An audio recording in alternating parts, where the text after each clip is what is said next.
Pak dosen dan teman-teman semua yang berbahagia. Di sini kami akan mempresentasikan mengenai jenis zat dalam makanan pada modul 3 kegiatan praktikum 1 tentang jenis zat dalam makanan. Berbagai jenis bahan makanan yang biasa. Oh iya, maaf. Perkenalkan, nama saya Bella Vera Damayanti. Saya Devi Afifah.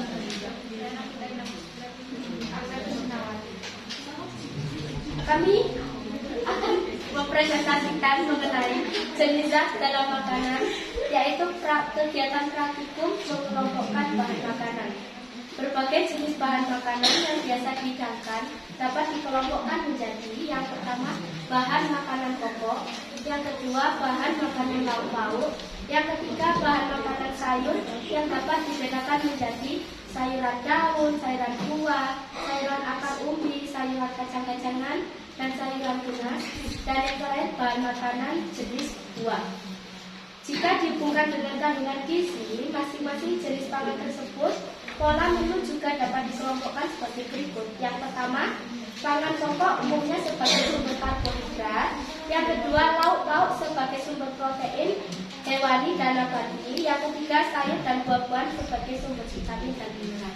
Dan selanjutnya akan dipaparkan oleh rekan saya, Bu Murnis. Baik, selamat siang. Assalamualaikum warahmatullahi wabarakatuh. Waalaikumsalam warahmatullahi wabarakatuh. Nah, di depan kami merupakan kelompok jenis banyak makanan dan lauk pauk yang akan dikelompokkan menjadi 4. Yang pertama yaitu karbohidrat, yang kedua ada vitamin, yang ketiga ada lemak, dan yang keempat ada protein. Nah, di dalam karbohidrat sendiri itu dipecah menjadi 2. Yang pertama yaitu karbohidrat sederhana, dan yang kedua yaitu karbohidrat kompleks. Makna dari karbohidrat sederhana yaitu karbohidrat yang tidak memerlukan proses pengolahan. Contohnya madu murni, gula. Maksudnya tidak diproses pengolahan bersama bahan kimia lainnya.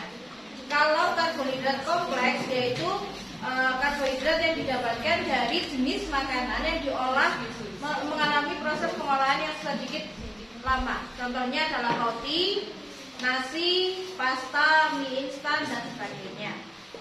Nah, dari bahan-bahan yang ada di depan kami, kita akan mengelompokkan yang jenis karbohidrat, yaitu pertama ada kentang.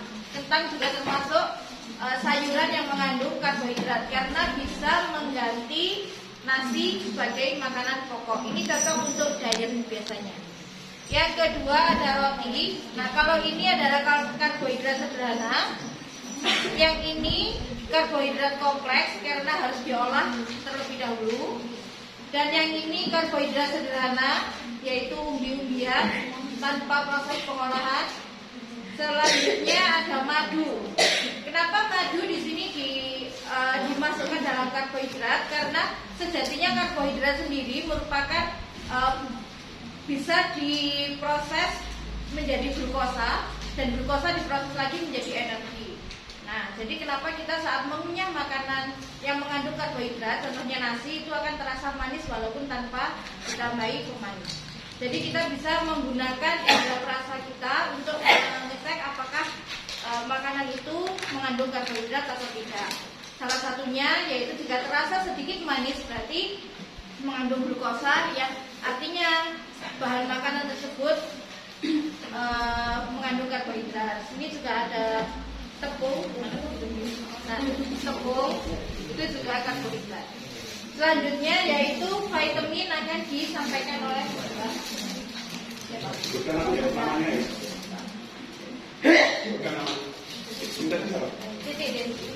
Mbak siapa ini? Mbak Novita. Selanjutnya saya akan menjelaskan tentang vitamin. Secara umum, vitamin diartikan sebagai nutrisi yang dibutuhkan tubuh dalam jumlah kecil agar ini dibagi menjadi 2, yaitu vitamin yang berasal dari nabati dan vitamin yang berasal dari hewani. Jenis vitamin yaitu larut dalam lemak dan larut dalam air. Vitamin dalam lemak itu ada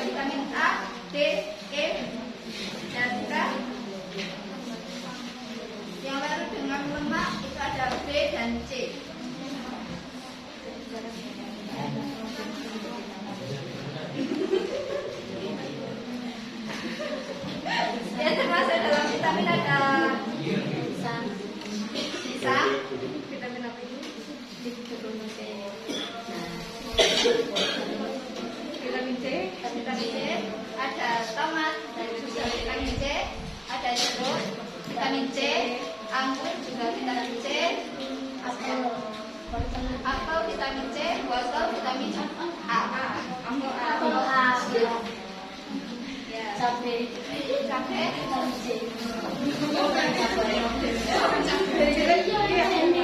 Ini juga termasuk Ini vitamin. juga vitamin. Mengandung banyak vitamin. Selanjutnya yaitu tentang lemak yang akan disampaikan oleh Mbak Ami. Baik, saya menjelaskan tentang lemak. Lemak adalah salah satu zat gizi mikro yang penting untuk tubuh manusia. Terdiri dari asam lemak yang tidak larut di dalam air. Fungsinya, lemak sumber energi cadangan. Penyerapan vitamin melindungi organ dalam. Komponen utama yang membentuk membran semua jenis sel. Lemak dibagi menjadi dua, yaitu lemak nabati dan lemak hewani. Lemak nabati adalah lemak kacang-kacangan. Lemak hewani adalah lemak yang dari daging lemak. Kemudian yang dari lemak nabati, kacang-kacangan contohnya adalah kacang, di sini ada kacang. Kemudian ada kemiri, santan. Nah, di sini juga ada santan termasuk lemak. Yogurt, di sini ada yogurt, lemak juga, dan mentega. Mungkin itu saja.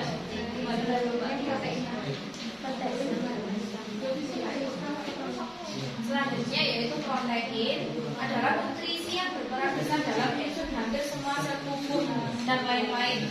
Protein ini penting dalam pertumbuhan atau perkembangan mengganti bagian sel-sel yang besar.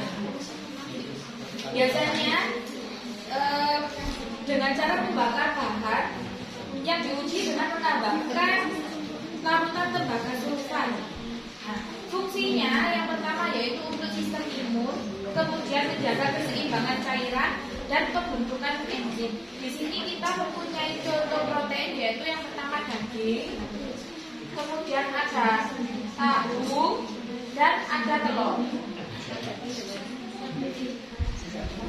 Protein nabati.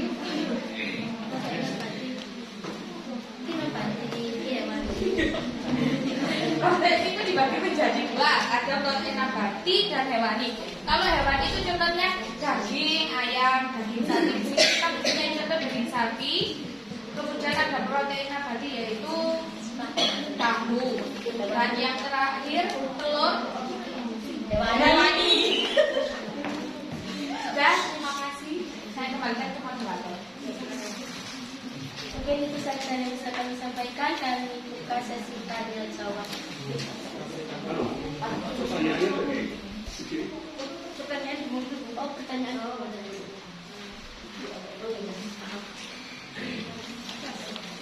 Iya. Nomor satu, zat makanan, zat gizi apakah yang sangat diperlukan oleh balita? Yaitu yang pertama itu pokoknya adalah karbohidrat dan protein. Tapi kalau balita, bayi di bawah 5 tahun karena belum bisa menyerap, tubuhnya belum bisa menyerap sempurna karbohidrat, biasanya mereka lebih butuh protein yang biasanya didapatkan dari ASI atau susu formula. Yang Kedua, makanan apakah yang terutama diperlukan untuk orang yang bekerja? ya.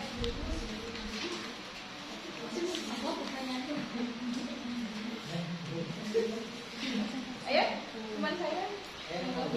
Makanan yang diperlukan untuk orang yang bekerja itu sebagian besar memerlukan karbohidrat karena mereka mengeluarkan banyak tenaga dan butuh asupan karbohidrat yang baik. Ya, karena karbohidrat kembali lagi karbohidrat tadi diolah menjadi glukosa, yang kemudian glukosa diolah menjadi energi bagi tubuh. Itu kenapa orang yang bekerja keras atau kita yang melakukan aktivitas yang tinggi akan memerlukan asupan karbohidrat yang tinggi juga. Nomor 3. Pada usia lanjut zat Makanan apakah yang sangat diperlukan.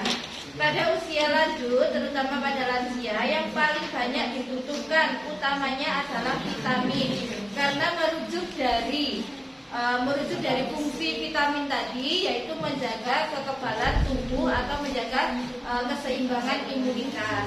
Nah, makanya kenapa kalau lansia lebih disarankan banyak mengkonsumsi vitamin, karena mereka biasanya usia lanjut itu mengalami penurunan metabolisme sehingga butuh vitamin dari luar. dan itu juga butuh makanan-makanan yang berserat untuk bisa mencerna makanan yang tadi. Ya. Dan ayo teman-teman yang terbaru.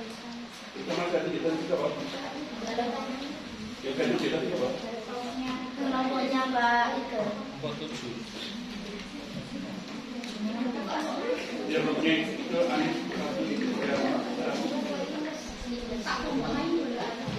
Tapi ada itu kelompok yang Ya. Saya dari kelompok berat, dari kelompok 6 kelompok berat. kelompok enam. Ya. Apa saja biasanya kesalahan yang mungkin terjadi ketika dilakukannya praktikum uji makanan ini dan yang kemungkinan bisa dihindari gitu Pak. Jadi kesalahan Prosesnya ya, praktikum. supaya bisa Kesalahan proses praktikum. kesalahan hukum secara Secara umum. Yang harus dihindari. Ketika melaksanakan praktikum pengelompokan makanan. Bukan yang tanya itu apa? Yang bertanya Pak Anis, dari kelompok 6. Iya. melaksanakan praktikum Kelas 6.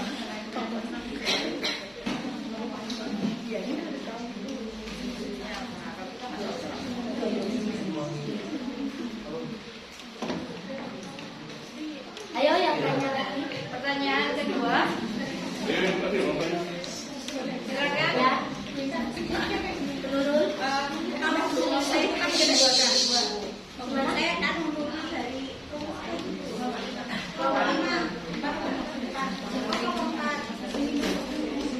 kalau glukosa itu kan dijadikan biasanya itu ada fruktosa itu kira-kira glukosa menjadi apa? ya Oh, ya. apa yang itu Bentar ya, Mbak.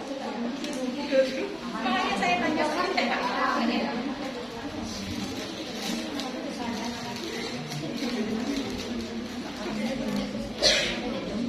Pertanyaan nomor 3. Coba lagi yang tanya.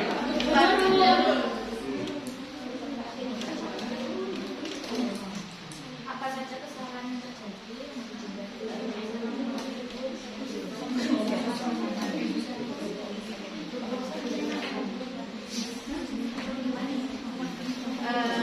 Pertanyaan nomor 3 apa ada? Silakan yang mau bertanya lagi. Sudah cukup? Baik, untuk pertanyaan pertama dibacakan oleh Apa saja kesalahan yang terjadi yang harus dihindari ketika melaksanakan praktikum pengelompokan makanan? Itu ya. monggo Pak, bagaimana apa yang harus dilakukan untuk menghindari kesalahan yang terjadi ketika kita melakukan praktikum? Yang pertama pasti kita harus tahu dulu jenis bahan-bahan yang akan kita kumpulkan. Sesuai dengannya. Jadi sebelum praktikum untuk menghindari kesalahan tadi, kita yang pertama yaitu mengetahui dulu jenisnya, maksudnya termasuk dalam karbohidrat kah, lemak kah, vitamin kah, protein kah. Setelah kita mengetahui jenis-jenisnya, baru kita bisa membawa makanan yang sesuai dengan pengelompokan yang akan kita kelompokkan tadi. Misalkan kita mau bawa karbohidrat, ya sudah kita mencari sesuatu yang mengandung karbohidrat. Terus kita mencari sesuatu yang mengandung vitamin dan sebagainya. Lalu kita juga harus bekerja sama dengan satu tim untuk menyiapkan ini, jadi biar tidak terjadi kesalahpahaman dalam pembawaan bahan yang akan dipakai untuk praktikum. Bagaimana Ibu? Baik, terima kasih. Yang kedua yaitu pertanyaannya, glukosa itu menjadi apa gitu ya. Baik, monggo. Yang adalah Mungkin tambah sedikit ya. Fruktosa itu adalah jenis gula yang mendalami proses metabolisme tubuh yang tidak sama oleh glukosa. Nah, mudahnya kalau glukosa itu bisa dipakai oleh setiap sel dalam tubuh, sementara fruktosa hanya dapat dimetabolisme oleh organ hati pada jumlah yang cukup signifikan. Nah, saya boleh menambahkan sedikit. Kalau berdasarkan yang kita bahas tadi, glukosa dan fruktosa merupakan bahan pemanis yang berasal dari alam atau alami.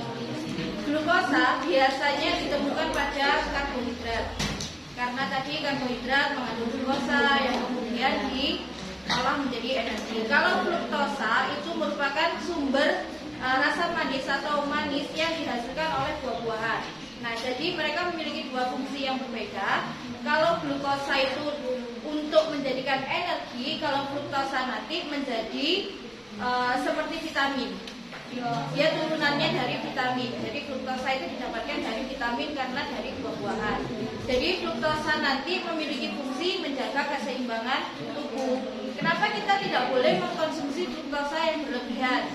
Nah, kalau kita berlebihan mengkonsumsi fruktosa yang ada pada buah, misalkan kita mengkonsumsi vitamin C berlebihan, maka akan terjadi ketidakseimbangan dalam tubuh kita. Contohnya, vitamin C berlebihan menyebabkan asam lambung. Terus fruktosa yang berlebihan itu juga bisa menyebabkan diabetes karena mengandung gula yang banyak. Jadi kita harus benar-benar mengatur apa yang kita konsumsi supaya seimbang di dalam tubuh kita. Ya, bagaimana Ibu? Baik. Tapi itu beri kesimpulan kita. Kesimpulan?